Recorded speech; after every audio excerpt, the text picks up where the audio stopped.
Good morning everyone, টুসি হালদার ব্লগে আপনাদের সকলকে স্বাগত। আজকে আমি একটি বাচ্চাদের পুষ্টিকর রেসিপি বানাতে চলেছি। তো আমি নিয়ে নিয়েছি 1 চামচ সরিষার তেল, একটু গুঁড়ো হলুদ, একটু নুন, একটু গোটা জিরে, আর নিয়ে নিয়েছি কেটে রাখা একটা আলু, আর নিয়ে নিয়েছি একটা হাফ পেঁপে, আর একটু মুসুর ডাল জল দিয়ে ধুয়ে রেখেছি। তো আমি এই উপকরণগুলো দিয়ে বাচ্চাদের পুষ্টিকর, আর এই যে নিয়ে নিয়েছি একটুখানি আপনাদের এই যে কুলেখাড়া শাক, মানে কুলপো শাক, যেটা রক্ত হয়, তো এটা দিয়ে আমি একটু পুষ্টিকর রান্না করতে চলেছি। আমি প্রেসার কুকার বসিয়ে দিয়েছি এবং গরম হয়ে যেতে তাতে 1 চামচ তেল, সরিষার তেল দিয়ে দিলাম। তো সরিষার তেলটা গরম হতে না হতেই আমি তাতে দিয়ে দিচ্ছি সামান্য পরিমাণ গোটা জিরে। এই জিরে দেওয়ার কারণ হচ্ছে বাচ্চাদের পেট ঠান্ডা রাখে এই জিরে। তো ওই জিরেটা দিয়ে আমি ভালো করে নেড়ে চেড়ে নেব, যাতে জিরেটা যখনই ভাজা ভাজা হয়ে এসছে তখনই আমি এটার মধ্যে দিয়ে দেব সবজিগুলো। এই সবজিগুলো দেওয়ার কারণ হচ্ছে বাচ্চাদের খুবই পুষ্টিকর এবং খুবই উপকারী জিনিস। যেমন এতে আমি অ্যাড করছি পেঁপে আর আলু। তো পেঁপে, আলু, কুলপো শাক, ডাল দিয়ে যেই সবজিটা বানানো হবে সেটা বাচ্চাদের খুবই উপকারী। তো আমি কেটে রাখা আলু আর পেঁপে এই প্রেসার কুকারে দিয়ে দিলাম, দিয়ে ভালো করে নাড়িয়ে নেব। নাড়িয়ে চাড়িয়ে ভালো করে আমি এটাকে ভেজে নেব।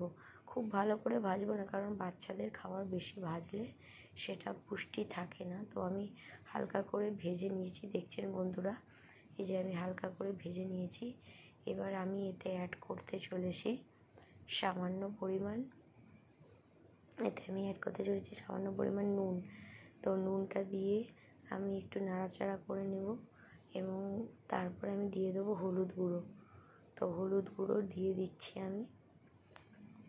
তো এই কুলপো শাকের অনেক গুণাগুণ আছে, যাদের রক্ত কম তারাই কুলপো শাক খেতে পারে, এবং বাচ্চাদেরকে শাক দেওয়ার উপকারী কেন, তাদেরও পুষ্টির দরকার। তো আমি ডাল আর কুলপো শাক সব একসাথেই আমি এই সবজির মধ্যে দিয়ে নাড়াচাড়া করে ভালো করে নাড়াচাড়া করে নেব। আর যতটা পরিমাণ জল লাগবে ততটা পরিমাণেই আমি দেব। আমি আমার আগের বাচ্চার যে ভিডিও বানিয়েছিলাম খাবারের, তো আমি তাতে বলেছিলাম যে যতটা পরিমাণ জল লাগবে ততটা পরিমাণেই আমি প্রেসার কুকারে জল দেব, মানে যতটা আমার বাচ্চার ঝোলের প্রয়োজন হবে। তো আমি প্রেসার কুকারে ভালো করে এই হলুদ, নুন, সমস্ত কিছু সবজি, ডাল, শাক দিয়ে একের পর এক আমি ভালো করে নুন হলুদ দিয়ে ভালো করে ভেজে নিয়েছি। নিয়ে আমি এতে জল দেব। তো জল দিয়ে আমাকে এই বাচ্চার খাবারটা 4টে থেকে 5টা সিটি দিতে হবে। কেন, আমি সবজিগুলো একটু বড় বড়ই কেটেছি, মানে মোটা মোটা কেটেছি। তো যদি এটা আমি পাতলা করতাম তাহলে আমার 3টে সিটি দিলেই হয়ে যেত। যেহেতু বাচ্চাদের খাবারটা গলিয়ে খাওয়ানো উচিত, সে ভালো করে সিদ্ধ করা উচিত, তো আমি তার জন্য এতে জল দিয়ে দিচ্ছি। আর আমি এই প্রেসার কুকারে 5টা সিটি হলে আমার বাচ্চার খাবারের তৈরি হয়ে যাবে। তো আমি আপনাদের সাথে এটাই শেয়ার করছি যে যারা বাচ্চার খাবার বানাতে চান এইভাবে, তো দেখতে পারেন বাচ্চা খেতে ভালোবাসছে কি না। যদি আমার বাচ্চা যদিও সবজি খায়, তো আপনাদের বাচ্চারা যদি সবজি খায় তো এইভাবে আপনারা এই ঝোলটা বানিয়ে দেখবেন, খুবই সুস্বাদুকর। যদি কেউ মনে করেন যে এতে গুঁড়ো জিরে দিতে চাইছেন তো দিলেও দিতে পারেন, যেহেতু আমি গোটা জিরে দিয়েছি তো আমি এতে আর গুঁড়ো জিরে অ্যাড করলাম না, কেন বাচ্চাদের বেশি তেল মশলা চলে না। তো যার জন্য আমি হালকাভাবেই রান্নাটা করেছি।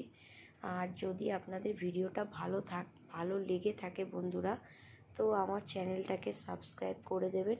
আর যদি ভালো লাগে তাহলে একটু লাইক কমেন্ট নিশ্চয়ই করবেন। আর এইভাবেই এই প্রেসার কুকারে 5টা সিটি মারলেই রেডি হয়ে যাবে বাচ্চাদের এই উপকারী ঝোলটা। আর সুস্বাস্থ্যকর এই ঝোলটা খাইয়েও দেখতে পারেন, খুবই উপকারী। তো বন্ধুরা, কেমন লাগলো আমাকে প্লিজ জানাবেন। টাটা, ভালো থাকবেন, সুস্থ থাকবেন।